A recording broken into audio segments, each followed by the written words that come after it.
Bien. Oups, pardon. Ok, alors je vous propose d'enchaîner avec une deuxième thématique que nous avons appelée Agir. Non pas parce qu'il n'y aurait pas d'action dans les autres thématiques, ça va de soi, mais c'était pour mettre un peu le focus sur l'action et l'engagement au niveau sociétal. Et cette thématique, donc, qui reviendra aussi dans l'après-midi, tourne autour de la question suivante. Quel rôle pour le design graphique face aux nouveaux enjeux sociétaux et environnementaux? Alors, j'ai le plaisir pour cette table ronde donc d'accueillir à mes côtés Yann Auconte et Lynn Lefebvre. Donc Yann Auconte est professeur agrégé au sens français du terme, puisqu'ici ça veut dire des choses un peu différentes, mais en tout cas professeur agrégé en design graphique en France, au lycée Jean-Pierre Vernant de Sèvres.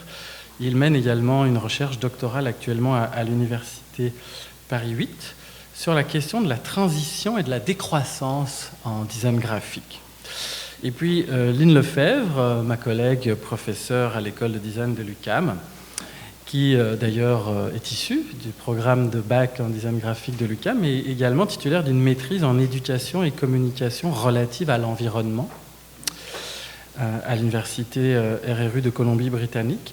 Et puis membre chercheur au Centre de recherche en éducation et formation relative à l'environnement et l'éco-citoyenneté. Donc on est en plein dans le sujet. Alors on va fonctionner comme d'habitude, je vais laisser les intervenants faire leur présentation les unes à la suite des autres, et puis ensuite on prendra un petit temps de discussion. Alors est-ce que Yann, tu vas bien commencer? Merci. Merci beaucoup, merci Stéphane, merci à vous de manière générale pour cette invitation très gentille à participer à cette journée.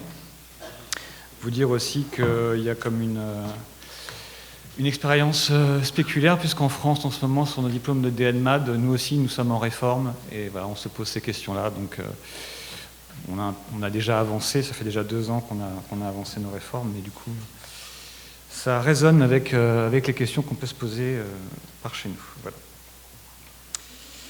Donc j'ai appelé cette intervention « Le graphisme dans la décroissance et l'effondrement ».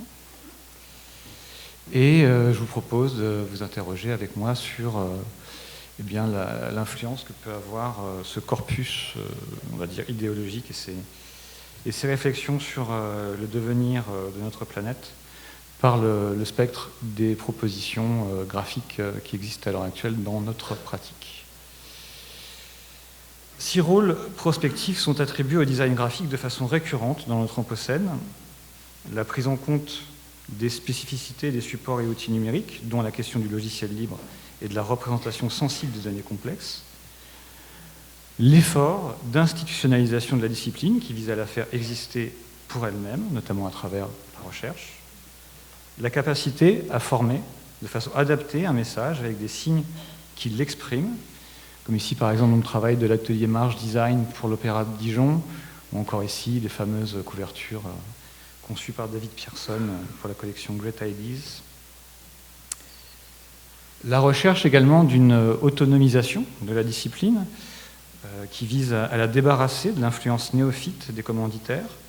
L'artialisation ou l'artification de la pratique qui vise à promouvoir la diversité des modes de vie, donc notamment dans la poursuite du programme vernaculaire du travail lancé par les postmodernistes américains, et le travail sur les conditions et les modes d'expression dans l'espace public dans une vision qui tend à transformer les institutions de démocratie libérale. Ce dernier rôle apparaît être le plus à même d'engager une réflexion sur les modalités du vivre ensemble dans un monde effondré. Je le désignerai, faute de mieux, par l'appellation graphisme social, pour reprendre la proposition terminologique que Gérard Paré-Clavel tient de Pierre Bourdieu. Alors tout d'abord, de quoi parlons-nous ici sous la catégorie d'effondrement? Pour les effondristes décroissancistes, les problèmes environnementaux, politiques et économiques de l'Anthropocène sont insolubles. Il n'y a pas de solution à ce qui par nature est inévitable, à ce qui est dialogique ou supraliminaire, c'est-à-dire contradictoire en essence ou alors impensable pour ce qui est du supraliminaire. Les acteurs étant pris dans des habitudes et des structures, l'imminence de la dislocation de nos systèmes empêche de trouver le temps d'une remise en question et d'une transformation des institutions aux échelles nationales et internationales. Yves Cochet, par exemple, Ce risque a donné une échéance de 20 ans à nos systèmes. Denis Meadows affirme qu'il est trop tard pour le développement durable. En effet, la question est de l'ordre de la physique. Toute réserve finie dans sa quantité en arrive à décroître et notre société est entièrement structurée sur une réserve finie d'énergie fossile. S'il y a transition, c'est par la construction d'initiatives de gouvernementalité locale les plus diversifiées possibles qui construiront des sociétés alternatives. En gros, pour eux, la société thermo-industrielle va disparaître, il n'y a aucun doute là-dessus.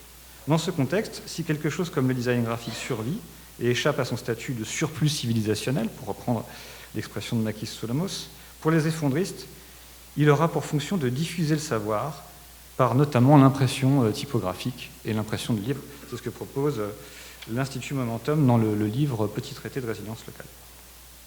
D'autre part, les effondristes insistent particulièrement sur la refondation de liens et d'espaces publics locaux structurés sur des communautés de gouvernementalité biorégionale, au sens de Maniaghi. Dans cette perspective, le graphisme social propose déjà un certain nombre d'outils et de dispositifs qui intègrent, malgré eux, des préoccupations qu'on qualifiera d'effondristes. Ces propositions éthiques de design s'originent dans l'histoire particulière du graphisme français. En l'occurrence, dans le rôle important, central pour ne pas dire hégémonique, qu'a joué Grappus dans le paysage de ce pays. Avec cet héritage, les graphistes sociaux d'aujourd'hui constatent qu'ils ne peuvent plus intervenir dans l'espace public pour favoriser la circulation de la culture.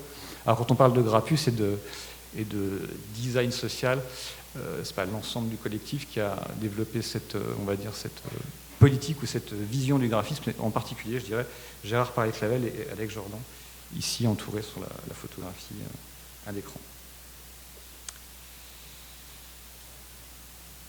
Donc avec cet héritage, comme je vous le disais, les graphistes sociaux constatent qu'ils ne peuvent plus intervenir dans l'espace public pour favoriser la circulation de la culture. L'espace public est fonctionnalisé, envahi par la publicité et les injonctions des pouvoirs. Pour réinvestir cette agora, ils transforment leurs pratiques. La plupart d'entre eux reculturalisent le travail collectif en politisant le geste de production collective. Ils produisent et restituent dans des lieux aujourd'hui réservés à la marchandise et à son flux. Ils situent dans l'espace public local une production qui permet d'entretenir une attitude citoyenne et intègre ainsi usagers, habitants, passants, et en font quelque part à la fois les graphistes et les acteurs de la production symbolique de leur création graphique. Par leur expérience des outils, ils valorisent la parole citoyenne en donnant aux productions les caractéristiques d'un discours d'autorité. Les options pratiques qu'ils ont choisies diffèrent cependant selon deux aspects fondamentaux que je vais essayer de vous exposer maintenant. Premièrement, l'aspect technique des dispositifs qu'ils proposent, et puis deuxièmement, la manière dont ils entretiennent un rapport spécifique à l'institution et à la question de la commande. Sur les questions techniques, trois options dominent. La première consiste tout simplement à collecter la parole citoyenne, à se faire le vecteur de cette parole et à la retranscrire dans des médiums qui confèrent à cette parole une dimension d'autorité. C'est le cas par exemple du journal Travail co-réalisé avec Nicolas Frise et Gérard Paré-Clavel, entre autres auteurs. L'idée, c'est de collecter des paroles, notamment ici. Ce numéro était sur la parole des marchands sur un marché local. Autre méthode qui consiste donc à... Je vais vous passer celle-là parce que j'ai un peu pris du temps dans la présentation. Autre méthode qui consiste en une libération de l'expression dans la production, elle-même recomposée par la suite, puis montrée dans des institutions artistiques qu'on qualifiera de culture de l'élite ou high culture. C'est le cas du travail de fabrication maison, par exemple, qui souvent fait travailler des populations dites en difficulté, comme ici pour le projet Être français, où le collectif fait travailler des primo-arrivants et puis des personnes en apprentissage de l'écriture. Et ce travail a été diffusé à la Biennale de design de Chaumont, à côté d'autres travaux de professionnels, ou comme ici, dans leur résidence du quartier Danube Solidarité, où ils travaillent avec les habitants à des productions graphiques aussi diverses que la signalétique du quartier, mais aussi des affiches pour des événements. Donc on a vraiment cette idée que c'est l'habitant qui reprend le droit à la forme dans la ville. Le collectif Ne rougissez pas, qui lui obéit à une autre forme de travail sur la technique, puisque eux ont un système, un dispositif, on pourrait dire d'un point de vue philosophique, beaucoup plus contraignant, qui donne une gamme d'outils graphiques qui cadrent la production des amateurs et permet à chacun de participer à la production graphique de son environnement. Donc c'est souvent des pochoirs, des tampons, comme ici, avec le duo structure-bâton, un système de normographe géant qui permet aux enfants d'improviser des lettrages, ici dans une exposition à Chaumont, au centre du Cygne. Deuxième point, c'est la question du rapport à la commande, ce qu'on pourrait appeler du rapport de production. Là, c'est pareil, 3 options dominent. Premièrement, on va dire le plus classique, c'est la sélection de commanditaires. On choisit un commanditaire porté à favoriser la démarche de facilitation de l'expression, on va dire, solidaire et citoyenne. Bon, c'est le cas souvent des syndicats, des associations et des partis. Donc, 3 exemples ici clés du graphisme engagé en France.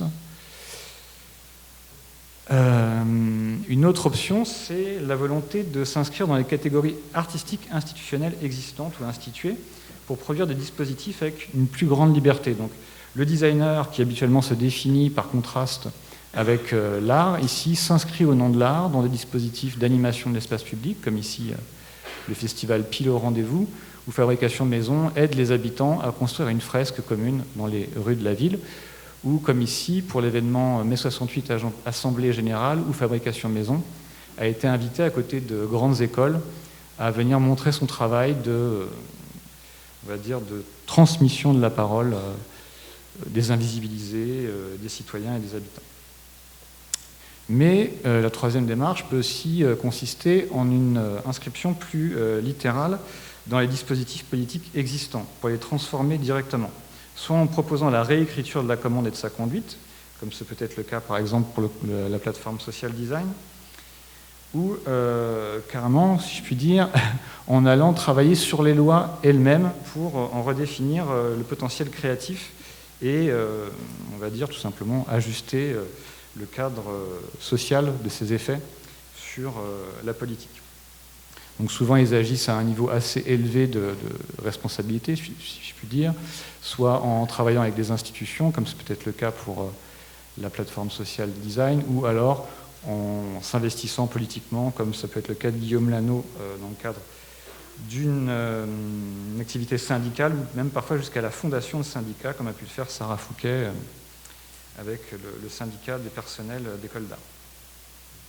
D'ailleurs, je vous informe que ce livre va sortir d'ici quelques semaines. J'en ai ici un exemplaire maquetté, qui est un prototype, mais que je laisse à votre consultation si vous souhaitez le regarder. En conclusion, ces pratiques constituent un enjeu majeur du design graphique en situation d'effondrement, car elles donnent les outils d'une solidarité et d'une gouvernementalité locale. Ils s'inscrivent dans ce que l'on pourrait qualifier, après Guattari, de pratiques écosophiques du design graphique, c'est-à-dire des pratiques prenant en compte tout à la fois l'écologie sociale, symbolique, psychique, économique et environnementale simultanément, sans pour autant se rapporter à une forme d'écologisme. Je vous remercie de votre attention.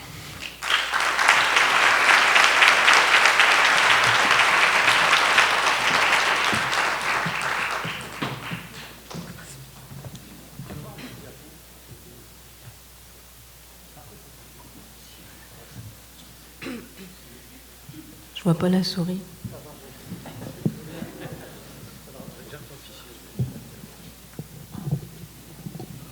Je l'ai. Recopier, utiliser en tant qu'auteur dans mon cas.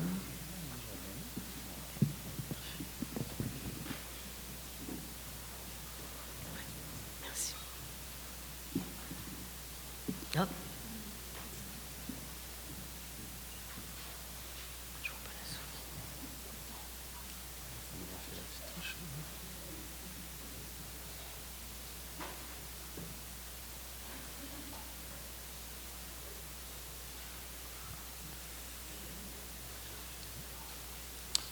On va mettre la main au bon endroit, mais avec le jeu du projecteur, voilà. Petit, on était bon. Tac, tac, tac. Alors, comment on va faire ça?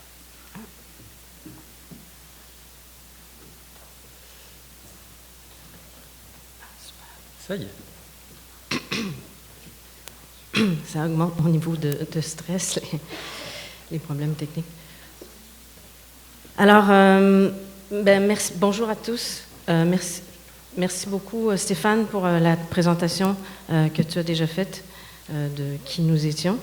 Alors, moi, aujourd'hui, je vais vous parler... Pardon, attendez, il y a quelque chose qui ne fonctionne pas. Ça ne veut pas changer de diapositive.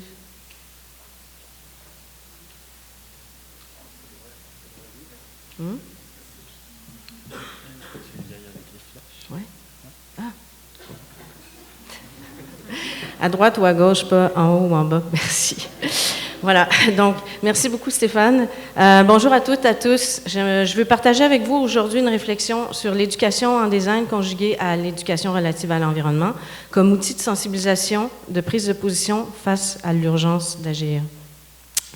Ma brève communication s'appuie sur une recension d'écrits, d'auteurs, de chercheurs qui touchent les champs du design, de l'éducation, de la communication environnementale, de l'éco-psychologie, de la communication climatique et des références issues de mon mémoire qui nourrissent en filigrane mes propos, sans que le temps me permette nécessairement de les nommer à chaque fois. Donc, le tableau a été bien tracé par Stéphane en tout début de ce colloque. L'alarme est lancée depuis des décennies déjà, on le sait, le consensus scientifique est clair. Notre 21e siècle marque un tournant décisif pour éviter le point de bascule. Donc, un questionnement fondamental de nos responsabilités et de notre relation à l'environnement s'impose pour éviter l'effondrement dont parlait justement Yann Ocomte juste avant moi. Je vais devoir vous situer quand même ce que c'est un peu, enfin c'est ce que je fais tout le long, là, mais vous donner une définition. Donc l'éducation relative à l'environnement et à l'éco-citoyenneté, c'est un champ de la discipline des sciences de l'éducation qui existe depuis une quarantaine d'années. Pour cerner globalement ce que c'est, je propose un résumé paraphrasé d'une sorte de collage, si on veut, issu de textes de Lucie Sauvé, une fer de lance de l'ERE, l'éducation relative à l'environnement et l'éco-citoyenneté, au sein de la francophonie. Donc, vous comprenez que c'est long à dire, donc pour le reste, je vais toujours utiliser l'acronyme ERE pour parler de ce sujet. On peut reconnaître ici plusieurs ponts à faire entre les disciplines du design et de l'ERE dans la définition que je vais vous donner. Donc, l'environnement n'est pas qu'un objet d'étude ou qu'un thème à traiter parmi tant d'autres, ni une contrainte obligée d'un développement qu'on voudrait durable. L'éducation relative à l'environnement n'est pas qu'un outil de résolution de problèmes ou de gestion environnementale non plus. C'est vraiment une éducation fondamentale qui valorise la compréhension de l'interaction de l'être entier avec tout le vivant, donc notre relation au milieu de vie partagé, l'oikos ou le vivre ensemble, des termes que vous entendez surtout le vivre ensemble, ou comme Findeli le dit aussi, l'habitabilité du monde en design. Donc, moi, je sais à quoi servent les verres d'eau, mais ils sont loin. Ils servent à étancher la gorge quand on parle au micro. Donc, on peut imaginer que les étudiants et les étudiantes qui choisissent le design ou une pratique, merci beaucoup Stéphane, c'est gentil, qui choisissent donc par envie de créer, de concevoir, d'innover. On a vu plein d'exemples qui le démontrent. On sait aussi que la pratique du design est associée à la production d'artefacts, d'objets matériels, immatériels, éphémères, durables, d'environnements de campagne. On a vu que ça peut aussi porter fruit. Mais donc, on doit se poser ces questions. Et parce que ça perpétue aussi, bien sûr, la dégradation de l'environnement, puis ça accentue les injustices sociales. Je prends une gorgée, pardon.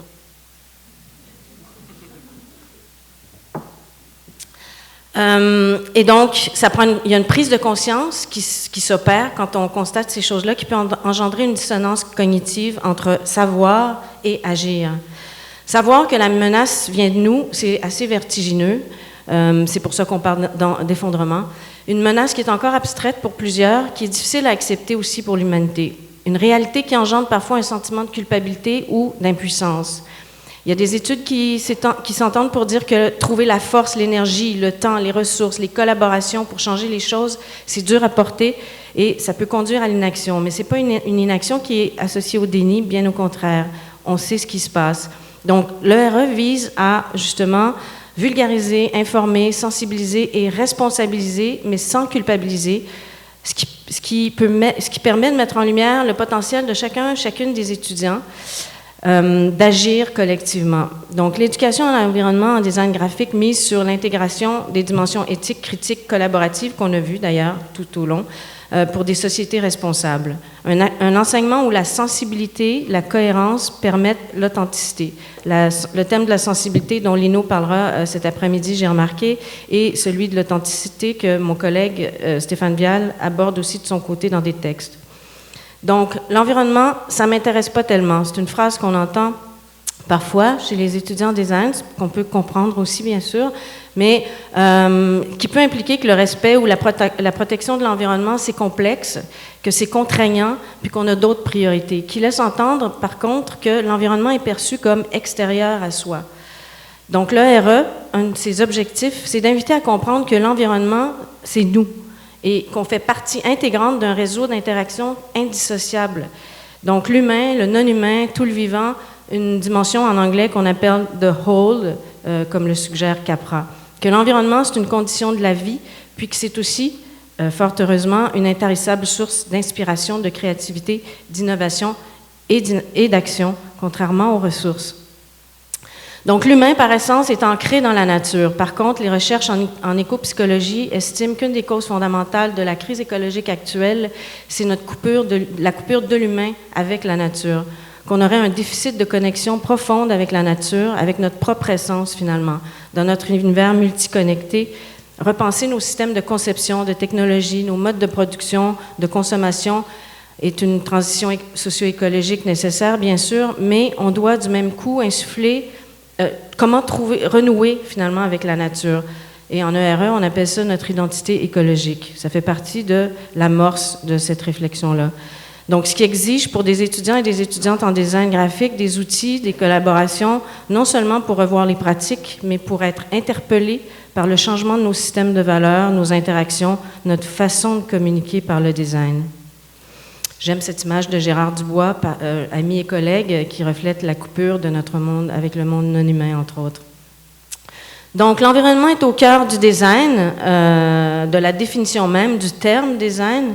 Dieter Rams le suggérait d'ailleurs il y a déjà 50 ans, que tout ce qui... Et on pourrait imaginer que ça veut dire aussi tout ce qui sous-tend, non pas seulement le bon design, mais le design tout court, qui se doit de préserver l'environnement. Donc, d'être éthique, responsable, éco-conçu, que ça fait partie intégrante du rôle du designer. Mais si l'environnement est au cœur du design, dans ce cas, on peut se demander si le ou la designer ou l'étudiant en design a suffisamment l'environnement à cœur ou que les préoccupations sont ailleurs. C'est donc qu'une sensibilité à développer, une éducation à ces questions fondamentales reste entière pour qu'elle soit au cœur de la formation et des projets de sensibilisation de nos étudiants. En résumé, l'ERE vise à encourager chacun à développer une réflexion critique, des compétences et un savoir-faire, savoir-être, savoir-agir, savoir-vivre ensemble et le développement d'un pouvoir-faire ancré dans l'action, ce qui est tout à fait pertinent en design. Bien sûr, pour que le design graphique incarne chacun des aspects du processus qu'on a vu, fonctionnel, esthétique, critique, social, éthique, politique, environnemental, l'éducation relative à l'environnement invite à la collaboration entre les disciplines, comme on a pu le voir dans les présentations, ce qui est très porteur. Une vigilance écosociale demande d'y être sensibilisé, éduqué, donc que les outils réflexifs, critiques, collaboratifs en design, puis les différents mécanismes de communication soient explorés. Donc, le design d'innovation écosociale, la thématique de l'innovation écosociale, c'est un thème qu'on travaille au Centraire. Donc, et mes collègues Eva et Lucie suggèrent que cette innovation, c'est une volonté d'innover pour le bien commun en faveur des écosystèmes et des communautés. J'ajouterais que pour l'avoir, vérifié ou constaté chez nos étudiants, que c'est à travers des projets de sensibilisation, d'interaction avec d'autres, que l'expérience du projet rend le potentiel de faire une différence tangible et que ça devient un moteur d'engagement par le design dans la co-construction de ce monde qu'on souhaite harmonieux. Le design est une façon de communiquer, de concevoir, de réfléchir, de penser, de se sensibiliser d'abord, sensibiliser ensuite, se conscientiser pour conscientiser, se mobiliser. Le design est une façon d'innover et de prendre position. Que ce soit par de petits exercices de sensibilisation à des problématiques de santé, de changement climatique, des COP, de la découverte des réalités d'un pays, la vulgarisation, les informations que chacune apporte par le fruit de son expérience de lecture, de recherche, de sensibilité aussi, bien sûr, échanger en groupe au sein d'une cohorte, développe un savoir, développe l'empathie, la sollicitude, l'indignation aussi qui peut être porteuse, puis qui provoque des questions qui mobilisent. Je vous montre rapidement des exemples parlants par le biais du drapeau, que ce soit ici des projets de première année, donc qui permettent au départ de se sensibiliser à une thématique et à la fin donc de bien partager tout ça avec le groupe pour échanger sur des sujets fondamentaux. Donc, les stratégies de communication, d'éducation que les designers mettent en place devraient transmettre l'urgence d'agir sans brusquer pour que les groupes de population, parce que la capacité d'être touché, ça va être un des moteurs qui va pouvoir nous rassembler. La capacité de conscientiser, de donner à chacune la confiance de son pouvoir éco-citoyen. La participation éco-citoyenne a été mentionnée aussi comme moteur et ce sont des exemples ici que je vous montre rapidement, là, où les étudiantes interpellent le public, explorent des mécanismes de sensibilisation de design éco-social qui leur permettent de sentir leur capacité à encourager l'engagement citoyen sur les questions fondamentales dont on parle. Donc, ils remettent en cause certains comportements, attitudes, questionnent des valeurs, écoutent celles de leur collectivité pour construire. Les équipes se sentent partie prenante d'une communauté d'acteurs, constatent leur potentiel de participer au changement par l'observation de la portée de leur démarche et arrivent à en sensibiliser d'autres par le biais de leur créativité. Donc, on parle de champ climatique, électromagnétique, de faire la différence par le transport, la mobilité. Donc, les étudiants sont amenés à concevoir autrement, à communiquer sans dégrader l'environnement et à agir autrement, bien sûr. Une phrase ici pour conclure, on n'est pas des activistes, on est des designers. Certains le disent, mais on peut aussi, d'un même élan, s'opposer à l'idée que la sauvegarde de notre monde soit l'apanage que d'une poignée d'activistes ou de militants. La convergence de l'éducation en design et de l'éducation relative à l'environnement et à l'éco-citoyenneté espère sensibiliser d'abord l'étudiant, ensuite le futur designer qui choisit son rôle et de façon entière, celui de participer à une éco-éducation, une réflexion tournée vers l'agir, un activisme du design pour la mobilisation, pour continuer à vivre ensemble autrement. Une dernière, si j'ai le temps, donc la pertinence écosociale soutenue par un design écosystémique et holistique, un terme qui souvent fait peur, comme si c'était ésotérique, ce qui n'est pas du tout le cas, doit être au cœur d'un design acteur, auteur et citoyen. Alors je vous propose qu'on devienne tous designers ensemble. Merci.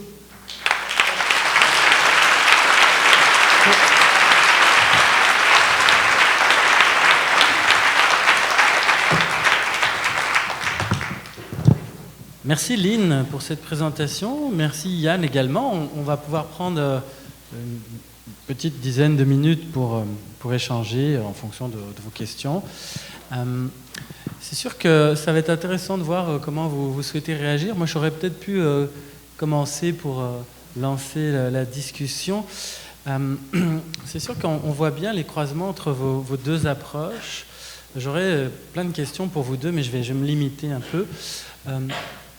D'abord, peut-être à Yann, dans l'ordre des présentations, une petite question sur finalement ce que tu as présenté. On pourrait objecter et te dire que c'est finalement une approche sociale et engagée et politique du design graphique en particulier, mais qui pouvait exister avant qu'on parle de décroissance ou d'effondrement. Donc finalement, je me demandais quel lien tu fais entre cette approche sociale, il doit y avoir un deuxième micro pas loin, entre cette approche sociale du design qui préexiste aux questions écologiques finalement, et le contexte actuel. Oui, merci, effectivement, c'est complètement essentiel cette question, puisque j'ai pas eu le temps de développer, à part dire dans ma présentation que c'était malgré eux, effectivement, qu'ils répondaient, à mon sens, aux attentes des effondristes, qui, de leur côté, ne font aucune analyse ni esthétique, ni liée au design. Et le rapprochement, moi je le fais... Bon, déjà, il faut peut-être dire en introduction, je n'ai peut-être pas trop le temps de développer, mais que mon travail est un travail d'enquête, de philosophie d'enquête, donc je vais interroger les acteurs et j'essaie de faire émerger la manière dont ils modélisent en gros leur éthique, leur façon d'agir. Donc je n'ai pas plaqué normalement des systèmes philosophiques sur des pratiques. Et là, en l'occurrence, c'est un peu ce que j'ai fait pour une fois. Et d'ailleurs, quand je leur ai expliqué ce que j'avais présenté aujourd'hui, ils m'ont dit qu'ils ne se sentaient absolument pas effondristes.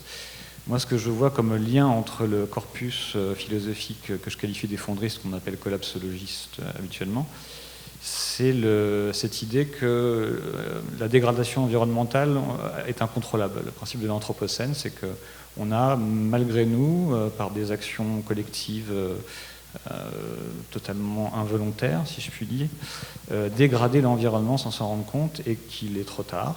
Et que donc la marge d'action sur cette question est, pour ainsi dire, quasi nulle. Et qu'il faut chercher à vivre avec maintenant et refonder une espèce de système de gouvernementalité, de gouvernance, des communautés, des sociétés alternatives locales, alors au sens des biorégions, comme a pu le théoriser Maniaghi, c'est-à-dire penser d'après le territoire et aux ressources du pays tel qu'il est construit et pas chercher à créer des systèmes totalisants qui s'appliqueraient partout. Et c'est en ce sens-là que je les trouve particulièrement performants, c'est qu'ils pourraient être les acteurs justement d'un questionnement et d'une inscription beaucoup plus locale des systèmes politiques, parce qu'ils arrivent à faire émerger une parole citoyenne, la parole des habitants, ils arrivent à leur faire dire leurs besoins et à leur faire réaliser leur environnement, et ça les rend plus actifs, plus capables d'innovation en fait. Pour aller un peu vite, je peux dire que ça les met en capacitation, pour reprendre Amartya Sen, ça fait de l'empowerment en quelque sorte, si je puis dire. Et c'est en ce sens-là, je trouve que ça obéit. La démonstration était un peu longue, mais c'était non, ça va. Mais on sent dans ce que tu dis peut-être un lien avec l'éducation, mais pris sous un autre angle. Est-ce qu'il y a des personnes qui veulent se rapprocher des micros et puis peut-être interagir ou réagir à ces questions? Oui, merci, je t'en prie. Je me présente, mon nom c'est Francisco, je suis designer web. Alors, j'ai une question, en fait, parce que le discours est très différent des deux côtés. Yann semble dire, parler d'effondrement, il est déjà trop tard, collapsisme et tout ça. Et puis, Lynn qui dit, il faut préparer les gens, puis ça s'en vient. Tu sais. Il faut éviter ce qui s'en vient. J'ai l'impression que c'est comme une espèce de vague qui arrive de l'Europe, parce qu'en France, ça parle beaucoup de ça, l'effondrement, c'est presque un mot qui est à la mode, qui n'est pas encore arrivé ici. Là. On ne parle pas encore d'effondrement ici. Qu'est-ce que j'aimerais savoir vos points de vue là-dessus? Non, moi je vous laisse répondre. Je peux bien sûr répondre à des choses, mais je préfère vous laisser un peu... C'est bien parce qu'on a l'Europe et l'Amérique du Nord, là, donc c'est intéressant. Déjà, je voudrais faire un petit point épistémo, parce que c'est vrai qu'à chaque fois que j'interviens, je passe pour le défaitiste épistémologique. J'analyse vraiment, moi, les effondristes comme un corpus d'idées, et je fais juste le rapprochement en disant, vous voyez, ces idées-là, je me fais pas, si vous voulez, le promoteur de ces idées-là. Et moi, à mon sens, le design, là, par contre, là, je commence à parler en mon nom. À mon sens, le design, et le design graphique plus spécifiquement, il va être confronté à deux enjeux. Soit, effectivement, on arrive, comme le propose Lynn, à inciter des attitudes citoyennes qui permettent de retisser des liens avec les non-humains, au sens de Descola ou de Latour. Voilà, on arrive à les éduquer, on arrive à nous-mêmes à s'éduquer, parce que c'est aussi, on doit se désintoxiquer. Hein. C'est pas un truc de designers héros, Superman qui vont sauver le monde, mais c'est un travail aussi sur soi de désintoxication. Bon, ça, si on y arrive, si les compétences et les performances de nos actions le permettent, ça demeure possible, mais il faut quand même garder à l'esprit ce que disent tous les collapsologues, et voilà, et ce que disait déjà, comme disait Stéphane tout à l'heure, ce que disait déjà le rapport Meadows, que c'est prévu depuis longtemps que ça finisse par décroître, et comme le dit Jean Covici en France, c'est mathématique, hein, le pétrole n'est pas en ressource infinie, le jour où il n'y en a plus, il n'y a plus de société qu'on connaît avec les progrès sociaux qu'on a créés depuis presque un siècle, qui sont totalement tributaires de cette énergie facile, qui est extrêmement riche, qui à l'origine avait un rendement très fort. Voilà. Donc pour moi, il y a ces deux. Faut continuer à travailler de manière écosophique, comme je dis souvent à la Guattari. Il faut travailler à créer des liens avec les non-humains, comme tu le proposes. Et puis il faut aussi se préparer, je pense, un peu à ça. Mais pas la mort dans l'âme, quoi. Enfin, faut rendre ça désirable aussi. C'est de la frugalité, c'est du lien social. Il n'y aura plus de portable, il n'y aura plus de jeux vidéo. Il n'y aura plus on de fera café. des jeux de plateau, c'est pas grave. Voilà, hein, on joue aux cartes. Est-ce que Lynn, tu veux rebondir? Oui, oui, merci. Le terme effondrement n'est peut-être pas arrivé jusqu'à tes oreilles ou à nos oreilles vraiment, mais ceci dit, moi je fais partie, je m'inscris quand même du côté radical de la chose, et puis je pense que c'est là aussi où l'éducation relative à l'environnement m'a appris que si on veut faire avancer les choses, si on veut vraiment s'assurer de ne pas tomber uniquement dans la capacité d'adaptation, parce que moi, les textes que j'ai lus sur la capacité d'adaptation m'ont fait pleurer, puis j'ai décidé que j'allais agir il faut susciter l'espoir. Il faut qu'on comprenne qu'il y en a de l'espoir et que cet espoir-là, il est vraiment citoyen. Et il y avait un article qui sortait la semaine dernière, une étude en fait, et j'aurais dû le prendre en note parce que je ne pensais pas avoir le temps de le partager avec vous, mais il me fera plaisir de l'envoyer à tout le monde, qui situait les 7 choses qu'on doit faire en 2 ans, en 5 ans à 10 ans et en 20 à 30 ans pour y arriver. Et donc, que cet espoir-là, moi, c'est ça. Je ne veux pas dire que j'ai cessé d'y croire parce que je sais que c'est pas ça le discours qu'il faut tenir, puis c'est pas ça le discours qu'on peut avoir non plus quand on est avec des étudiants qu'on veut encourager à changer les choses. Mais c'est sûr que ça prend une mobilisation incroyable. Puis moi, j'ai pas envie que ce soit juste l'adaptation. Puis un des problèmes, c'est la notion de développement durable. En ERE, on s'inscrit vraiment contre la logique du développement durable. Il y a l'éducation au développement durable qui existe.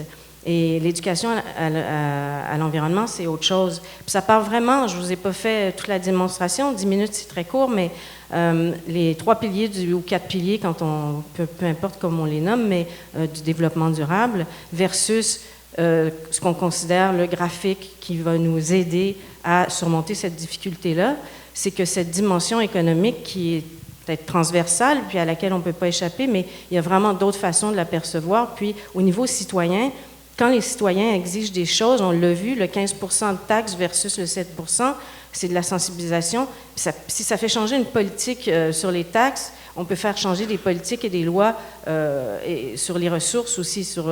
Donc c'est ça, c'est pour ça qu'il faut vraiment renouer avec notre essence parce qu'on est cet environnement-là qui est en train de s'effondrer. Alors, c'est ça. Moi, j'étais très radicale, puis je me faisais toujours ramasser dans mes cours en disant « Non, on ne peut pas, l'activisme de cette façon-là, tu ne comprends pas, ça ne marche pas, c'est pas porteur, les gens ont besoin d'espoir. » Donc, tu finis par dire « OK, je vais aussi trouver au niveau de la communication, parce que c'est ça qui m'intéresse, communiquer par le design, comment communiquer pour que ça marche. » Donc, et quand les études disent que dans ces 7 points-là, des choses qu'on doit faire, ils plaçaient l'éducation à l'environnement pour tous, parce que l'ERE, je vous en parle comme si c'était quelque chose qu'on fait à l'université, alors que c'est vraiment une pédagogie d'enseignement qui se veut partir de la petite enfance jusqu'aux adultes. Parce qu'on se rend compte que des adultes qui n'ont pas eu une éducation relative à l'environnement quand ils étaient enfants, bien, ils sont complètement dissociés aujourd'hui, c'est ce qu'on est un peu. Donc, oui, excuse-moi. Voilà. Merci. Et je vois surtout deux questions qui se profilent. Merci beaucoup pour la première question. Oui, Myriam. Ma question est plus pour Lynn, mais c'est aussi une proposition, je ne sais pas trop. Je salue premièrement le cours théorie du design. C'est ce cours-là qui m'a plus introduit à ces notions-là, mais beaucoup de... Peut-être te présenter. Oui, Myriam, je suis étudiante en 2e année en design graphique. Puis ça m'a beaucoup allumé sur ces sujets-là, sur le côté écologique et social du domaine. Mais je pense pas... Je pense que c'est quelque chose que plusieurs d'entre nous, on sentait dans le cours. C'est pas que ça nous intéresse pas, mais on se sent un peu impuissant par rapport à tout ça, parce qu'on n'a pas les outils. On nous dit, faites du co-design, les designers, on ne sait pas tout, puis si on va aborder des problématiques comme ça, sociales ou environnementales, c'est tellement des enjeux importants qu'on est mieux de s'informer bien. Fait que je me demandais si c'était envisagé de faire des projets en co-design avec d'autres facultés, parce que nous, ça nous intéresse l'environnement, mais on n'est pas expert là-dedans, puis le côté social non plus, ou des applications sur la psychologie, puis tout ça. Puis je pense que ce serait bien pas de l'imposer, mais d'imposer un projet comme ça pour nous le faire vivre dans le cadre scolaire aussi, là, ça pourrait être pertinent. Je vois Judith qui prend des notes. Moi, je pourrais juste dire que dans le cadre du cours de problématique, c'est ce qu'on essaie de faire un peu. C'est sûr que tu as tout à fait raison, on devrait faire des ponts avec des scientifiques et tout ça, mais au niveau des lectures, pour faire un exercice de sensibilisation citoyenne, et il y a des étudiants qui l'ont expérimenté, qui ont pu constater que ça marchait. Donc, eux, au départ, ils doivent se renseigner. Donc, faire une recherche sérieuse sur une thématique environnementale t'informe, te fait prendre conscience de ce qui se passe, que ce soit au niveau de la perte de la biodiversité, et permet d'avoir un rapport citoyen. Mais c'est sûr que pour aller plus en profondeur, tu as tout à fait raison, il faut travailler aussi avec des gens qui viennent des sciences de la Terre, puis pour trouver notre connexion profonde, là, c'est essayer d'inviter les gens aussi à aller encore plus loin dans leur démarche personnelle. Ce que l'ERE essaie de faire aussi, c'est nous connecter à la Terre, mais oui. Merci. Alors, on va prendre la question suivante. J'ajoute juste qu'effectivement, c'est difficile probablement pour les designers et les étudiants en design d'avoir d'un côté un discours qui est un discours d'injonction à la puissance, au pouvoir, comme je le disais ce matin dans ma présentation. Vous avez du pouvoir, les designers, utilisez votre pouvoir, reprenez le pouvoir, puis en même temps un sentiment d'impuissance face à la complexité des enjeux. Donc, c'est vrai que c'était une bonne suggestion. Est-ce que tu veux bien te présenter? Clémence, je suis en design graphique finissante cette année. En fait, c'est un peu pour vous remercier puis souligner la pertinence en fait de ce genre de questionnement puis de ce genre de conférence-là. J'ai souvent comme une espèce de chicane intérieure entre être designer, mais aussi vouloir me pousser sur une ferme puis faire de l'agriculture toute ma vie, tu sais. Puis c'est ce genre de conférence-là qui nous pousse à comme voir que le design, c'est pas seulement commercial, c'est pas seulement pour un service, puis que c'est pas seulement au bien de grandes multinationales. Puis en fait, c'est ça, c'est un peu pour justement encore souligner le fait que c'est vraiment important, puis peut-être aussi comme proposition. Je sais qu'il y a le cours Développement durable, EUT 1072, qui est proposé dans la liste B. Mais si ce cours-là, je l'ai pris, c'est vraiment intéressant, mais si ce cours-là pourrait être encore plus poussé et vraiment comme inviter les élèves soit en DG ou en DE de vraiment comme utiliser leur cours libre et leur cours de liste B vers des domaines un peu plus justement sur l'éco-responsabilité, le développement durable. Je pense que justement, ça pourrait nous donner les outils, ça pourrait nous motiver à utiliser notre pratique de designer graphique vers quelque chose d'un peu plus social et environnemental. Donc, c'est ça. C'est juste une proposition pour essayer de peut-être diriger les étudiants vers des domaines extérieurs, mais qui pourraient nous aider en design graphique. Super. Merci. Judith me fait signe qu'elle note encore. Okay, merci beaucoup Judith. à toi. Je peux peut-être oui, bien sûr, ajouter un mot pour ma boutique, puisque donc, j'enseigne dans une section de médiation où on a, et de didactique, donc c'est assez semblable finalement à l'option que tu proposes. Et nous, on a des cours de sciences, de culture scientifique avec un spécialiste de la vulgarisation scientifique et qui nous fait rencontrer des scientifiques, nous apprend à lire un texte scientifique, à le convertir, et qui aussi amène un peu cette culture, cette compréhension de ce que c'est qu'un fait scientifique dans les sciences dures, qui est toujours un petit peu définitif comme ça, et un peu effrayant. Et je voulais rebondir encore sur ce que tu disais tout à l'heure, et sur cette désirabilité. C'est Isabelle Stengers, qui est une théoricienne qui dit souvent ça. Elle dit qu'il faut rêver d'autres rêves, c'est-à-dire que il faut se désintoxiquer pas seulement des habitudes de consommation, mais aussi des désirs qu'on a construits autour du capitalisme et de tout ce qui s'est construit au XXe siècle, et qu'on ne peut plus rêver ces rêves-là. Et je pense qu'il y a aussi un travail de rendre désirable la frugalité et ce lien, refaire ce lien. Voilà, c'est pour compléter aussi le pourquoi du comment. J'ai présenté les designers sociaux comme étant une réponse. Voilà.